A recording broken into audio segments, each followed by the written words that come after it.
खबर control news में आपका स्वागत है। आज हम भारतीय जनता पार्टी खैरा मंडल अध्यक्ष और रजौरी गार्डन विधानसभा के रविंद्र अग्रवाल से क्षेत्रीय मुद्दों पर सीधी बात करें।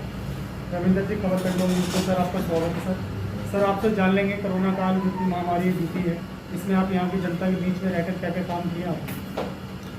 जनता के बीच में रहकर हमने जो प्रयास हो सके जनता के लिए हमने किए। कोई भंडारे की व्यवस्था, भोजन की व्यवस्था की गई है, जैसे आहार की व्यवस्था की गई, लोगों को किसी को गेहूँ दिलाने, किसी को राशन दिलाना है। ये राशन की व्यवस्था जहाँ तक मुनासिब हो, जिससे जैसे दूध है उनका की गई।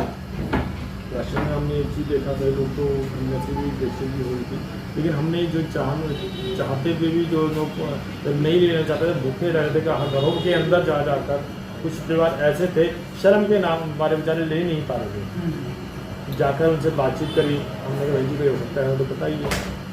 वो पहले तो हिचकिचाए, लेकिन क्या करें, तो स्थिति ऐसी थी। उन्होंने कहा कि हमको जो सहायता हो सकी, हमने बहन जी कोई बात नहीं, आज आपको सहायता की चिंता करें, कल को आप किसी और की सहायता करना।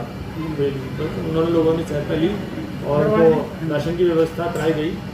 कहीं ऐसी जगह भी हुई जहाँ पर सब्जी वाला नहीं पहुँच पा रही थी, मीडिया नहीं लग पा रही थी, हम सब्जियों के लिए भी अलग से प्रयास किया गया। घरों में जाके थैली बना के दे दी गई, ऑर्डर को फ़ोन पर ले लिया गया। किसी प्रकार का कोई रेड जोन वगैरह घोषित तो नहीं हो रहा आपका ख्याल? मेरे वार्ड में ऐसा कुछ नहीं हुआ। कोरोना के मरीज भी रहे, लेकिन बहुत ही लिमिटेड रहे, कुछ बहुत ही लिमिटेड, मतलब एक ना के बराबर मरीज रहे।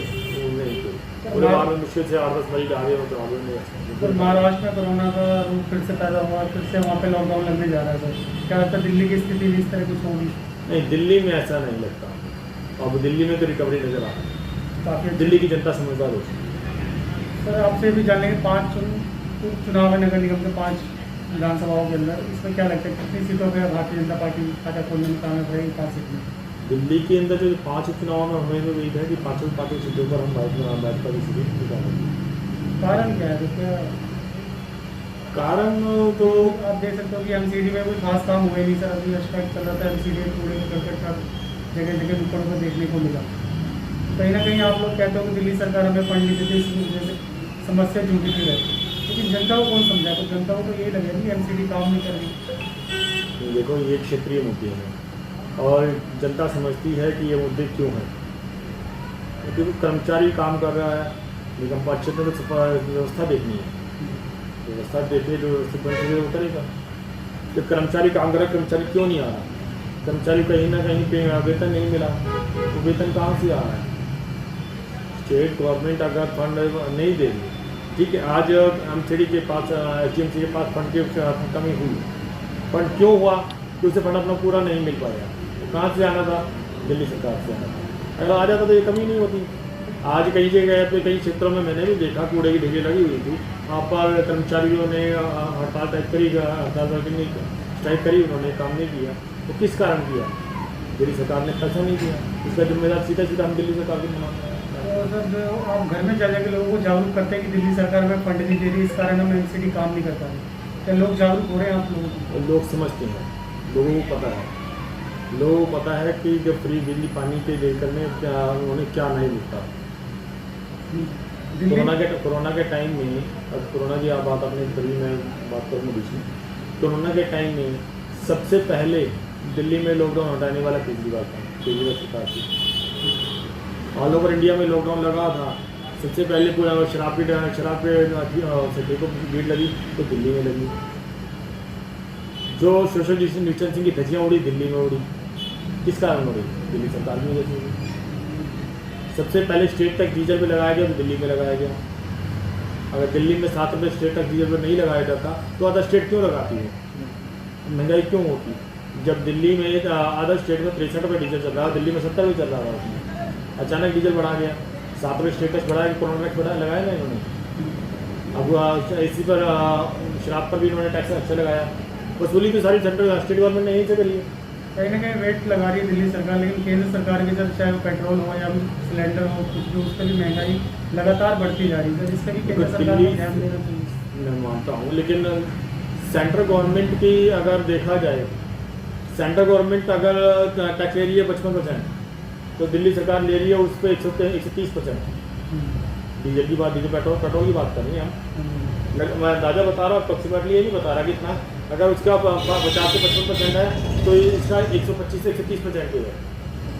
ये देखो ना, सेंट्रल गवर्नमेंट तो चल ठीक है, खर्चे पूरे करने के लिए कहीं ना कहीं कुछ कर रही होगी, वो तो टैक्स तो लगेगा।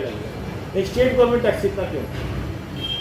जो 12 से 13%, 15%, 25% टैक्स लगाता था, आज वो 130% में क्यों पहुँच गया? महंगाई का सबसे बड़ा कारण तो स्टेट गवर्नमेंट है। आज हर स्टेट में जो टैक्स बढ़ रहा है और रेट बढ़ रहे हैं डीजल के, तो स्टेट गवर्नमेंट के कारण बढ़ रहे हैं। अभी आप अगर इस चीज़ को नोट करेंगे तो जहाँ जहाँ बीजेपी की गवर्नमेंट है उस गवर्नमेंट वहाँ उस स्टेट में टैक्स सबसे कम है। अभी डीजल पेट्रोल के रेट आज कम है, और जहाँ जहाँ अदर पार्टीज़ हैं वहाँ रेट ज़्यादा है। एक जगह डीजल पेट्रोल 100 रुपये पहुँच गए। तो कहीं ना कहीं ये देखा जा सकता है कि सौतेला व्यवहार कर रही है केंद्र सरकार, जहाँ जहाँ डीजल पेट्रोल के रेट ज़्यादा है, जहाँ पे भाजपा की सरकार नहीं है स्टेटों में। इसमें केंद्र सरकार के सौतेला व्यवहार की बात, केंद्र सरकार का टैक्स तो फिक्स है, टैक्स तो स्टेट गवर्नमेंट का पड़ रहा है। केंद्र सरकार सौतेला व्यवहार जब करती है, केंद्र सरकार हर स्टेट में अलग अलग टैक्स दे रही होती है। केंद्र सरकार ने सिंगल टैक्स दे रखा है सब स्टेटों में। अगर हर स्टेट में अलग अलग रेट हो रहा है तो उसकी जिम्मेदार स्टेट गवर्नमेंट है। शुरू से आपने चेक किया होगा, हमने हर स्टेट में डीजल के रेट अलग होते हैं। सेंट्रल गवर्नमेंट चले तो हर स्टेट में एक रेट होंगे। तो लगता है महंगाई कंट्रोल में आ पाएगी आने वाले समय में। देखो उम्मीद है कहीं ना कहीं तो कुछ ऐसा होगा, ऐसा तो नहीं है। जनता की आंखें खुलेंगी, जनता जरूर देखेंगी। वार्ड की बात कर लेते हैं, वार्ड से निगम पार्षद कौन है, तो सफाई व्यवस्था कैसी है वार्ड में? अगर भविष्य में पार्टी आपको 2022 में टिकट देती है तो आपकी तैयारी रहेगी नहीं रहेगी?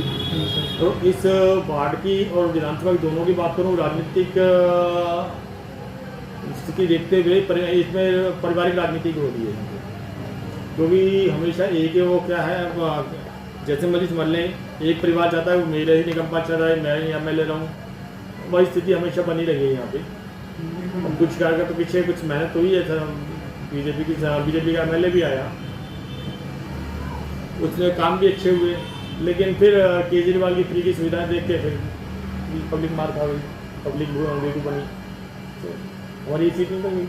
आज जो निगम पार्षद यहाँ से है उसका उगराई के सिवाय काम क्या है यहाँ पे? कहाँ से वसूली होगी, कैसे क्या किसी को परेशान किया जाएगा, सिर्फ इतना ही काम है उनका। क्षेत्र की सुविधाओं की तरफ देखना काम थोड़ी है उनका। आम आदमी पार्टी से निगम पार्षद यहाँ पर आम आदमी पार्टी से नहीं, एक पारिवारिक निगम पार्षद क्यों? चंदेला जी की बात कर उनका, हाँ, उनका कोई ऐसे नहीं है कि एक पार्टी में फिक्स रहेंगे वो। पहले कांग्रेस, आज पहले शुरू में निर्दलीय रहे हैं, फिर बीजेपी में आए हैं, फिर कांग्रेस में गए हैं, फिर आम आदमी में आ गए। आज उनकी लड़की कांग्रेस से निगम पार्षद है, कल को वो आम आदमी से निगम पार्षद टिकट लड़ेगी। अब नेक्स्ट टाइम किससे रहेगी हमें पता ही नहीं, कह ही नहीं सकते। हो सकता है कोई नई पार्टी आ जाए। कुर्सी की राजनीति की जाती है इस वार्ड में सर? इस क्षेत्र में कुर्सी राजनीति की जाती है, उसी क्षेत्र की तरफ चलती है। सर आप भी काफ़ी लंबे समय से भारतीय जनता पार्टी से जुड़े रहे, अगर पार्टी इस बार आपको 22 में टिकट देती तो आप टिकट लेंगे चुनाव के लिए? तो अगर संगठन और मौका देगा तो जरूर लेंगे। क्षेत्र की समाज की सेवा करने का हमारे में भी जज्बा है, इस बार क्या करना चाहते हैं। इस बार क्या लगता है सर, 22 में सीट निकालने में कामयाब रहेगी ख्याल अभी? बिल्कुल निकलेगी। संगठन में जैसे आप खुद ही कह रहे हो कि ये पारिवारिक एक वार्ड है, मतलब पारिवारिक लोग जुड़े हुए हैं यहाँ से। देखो क्षेत्रीय राजनीति है, निगम पार्षद जो है क्षेत्रीय उम्मीदवारों पर चलता है, सीट डिपेंड करती है, और उम्मीदवार अच्छा रहा तो हम सीट निकालेंगे। आप तो जान लेंगे सर, दिल्ली में लगभग कितनी सीट आने की संभावना है 272 में से? उम्मीद तो है 272 में से 180 और 200 के बीच में सीट रहेंगी हमारी। 180 के करीब 180 तीनों मेयर आपके होंगे भारतीय जनता पार्टी? उम्मीद है दूसरे तीनों में हमारे रहेंगे, प्रयास करेंगे, जी जान लगाएंगे, हर कोशिश कराएंगे, जनता को जगाएंगे हम लोग। अंत में सर जान लेंगे आपसे, जो किसान आंदोलन को लेकर जो रैलियाँ चल रही है लगातार, आज भी 84 डेज हो गए लगभग, लेकिन आपकी केंद्र सरकार बिल्कुल भी आपके मुँह में बैठी है, इस पर आपकी क्या प्रतिक्रिया रहेगी? किसान आंदोलन किसानों का आंदोलन नहीं रह गया, ये राजनीतिक आंदोलन बन गया है। किसानों का आंदोलन जब तक था जब तक किसान रोड पर बैठे हुए, आज राजनीतिक दल रोड पर बैठे हैं। सभी सेंट्रल गवर्नमेंट के विरोध में बैठे हैं, सभी एकजुट होकर अपने आप को इस सेंट्रल गवर्नमेंट को बुझाने के लिए, किस तरह से सेंट्रल गवर्नमेंट परेशान हो, सरकार व्यवस्था बिगड़े, इसी पर लगे हुए सारे लोग, सारे देश को परेशान करने लगे हुए। कोई भी आज की डेट में जितने भी राजनीतिक दल जिनके विरोध में बैठे हैं, कोई ये नहीं चाहता कि सरकार सुचारू रूप से चल सके, तो कहते सरकार डिस्टर्ब हो। मैं ये कहता हूँ आज ये जो किसानों के आंदोलन, किसान आंदोलन को लेके चल रहे हैं, उनके लिए पब्लिक का पेड पब्लिक ला के उनको दे रहे, उन्हें खाना पीना व्यवहार सरकार सब कुछ कर रहे हैं। उस समय ये राजनीतिक दल कहाँ चले गए जब लॉकडाउन लगा था, जब दिखाया जा रहा था यही राजनीतिक दल दिखा रहे थे ना। क्योंकि पंजाब से लोग चल के आ रहे हैं, मर रहे हैं, खाट पे कोई खाट में पड़ा है, कोई साइकिल पे चल रहा है, पैदल चल रहा है, कोई रोड पे गिर गया, तो प्रेगनेंसी केस में लेडीज परेशान है। उस समय उनकी सेवा इन लोगों ने क्यों नहीं की? आज ये एक किसान आंदोलन की आड़ में जनता सेंट्रल गवर्नमेंट का विरोध कर रही हैं, उस समय जनता के लिए क्यों नहीं जागे? आज अपने आप को दिखा रहे हैं किसानों के लिए लगे हैं, किसान भी तो जनता ही है। क्या लगता है? वही पब्लिक थी ना, वही किसान थी ना, वही लेबर थी जो छोड़ के जा रही थी। आज वही पब्लिक अपने खाने पीने के लिए यहाँ पे आती है, अब कमा रही है, वही तो फसल उगा रही है, वही लेबर तो आगे, वही लेबर आगे किसान बने। बहुत बहुत धन्यवाद सर, आपने